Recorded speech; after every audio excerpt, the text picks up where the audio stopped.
Ada Twist, Scientist by Andrea Beattie, illustrated by David Roberts. Ada Marie, said not a word till the day she turned 3. She bounced in her crib and looked all around, observing the world but not making a sound.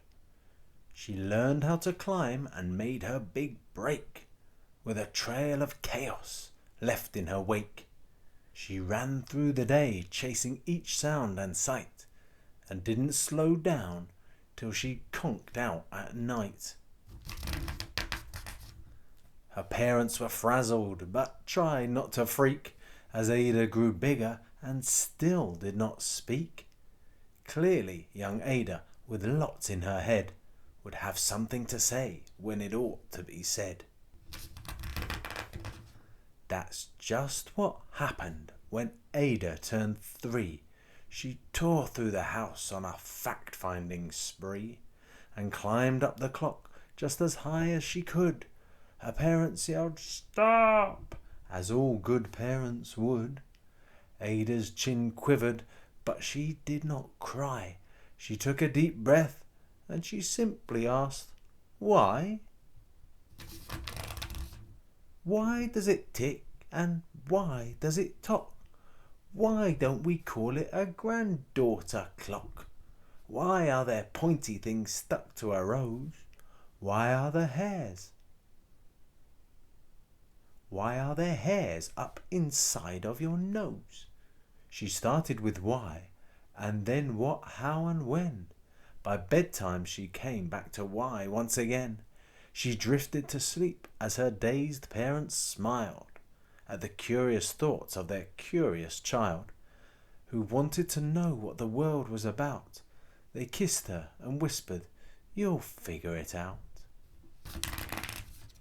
Her parents kept up with their high-flying kid, whose questions and chaos both grew as she did.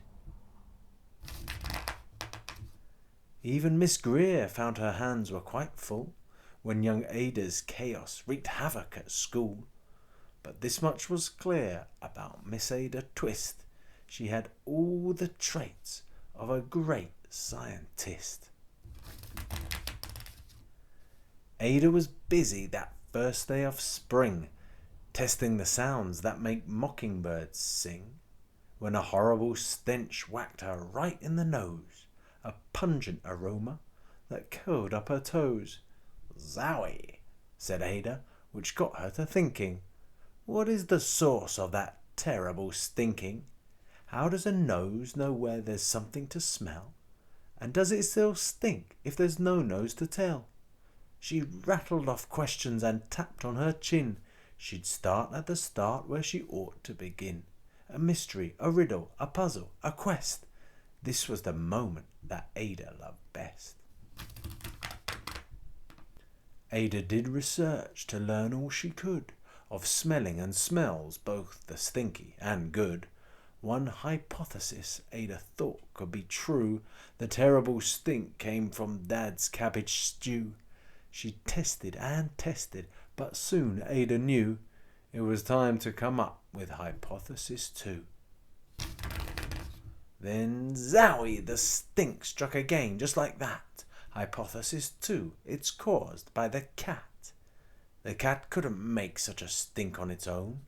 It needed perfume and some fancy cologne. So young Ada tested. The test was a flop. She started again, but her parents yelled, "Stop!" Ada Marie, to the thinking chair now. By the time we count 3. "Enough," said her mother. "That's it," said her dad. Her parents were frustrated, frazzled and mad. "Why?" Ada questioned. Her mother said no. "What?" Ada queried. Her father said go. "You've ruined our supper. You've made the cat stink. Enough with your questions. Now sit there and think." She looked at her parents. Her heart turned to goo. Poor Ada Twist didn't know what to do. She sat all alone by herself in the hall and Ada once more could say nothing at all. And so Ada sat, and she sat, and she sat, and she thought about science and Stew and the cat, and how her experiments made such a big mess. Does it have to be so? Is that part of success? Are messes a problem? And while she was thinking, what was the source of that terrible stinking? Ada Marie did what scientists do. She asked a small question, and then she asked two, and each of those led her to 3 questions more, and some of those questions resulted in 4. As Ada got thinking, she really dug in. She scribbled her questions and tapped on her chin. She started at why, and then what, how, and when, and at the end of the hall she reached why once again. Her parents calmed down and they came back to talk. They looked at the hallway and just had to gawk. No patch of bare paint could be seen on the wall. The thinking chair now was the great thinking hall. They watched their young daughter and sighed as they did. What would they do with this curious kid who wanted to know what the world was about? They smiled and whispered, "We'll figure it out." And that's what they did, because that's what you do when your kid has a passion and heart that is true. They remade their world. Now they're all in the act of helping young Ada sort fiction from fact.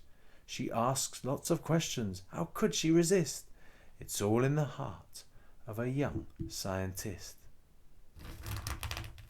And as for that smell, what can Ada Twist do but learn all she can with her friends in grade 2?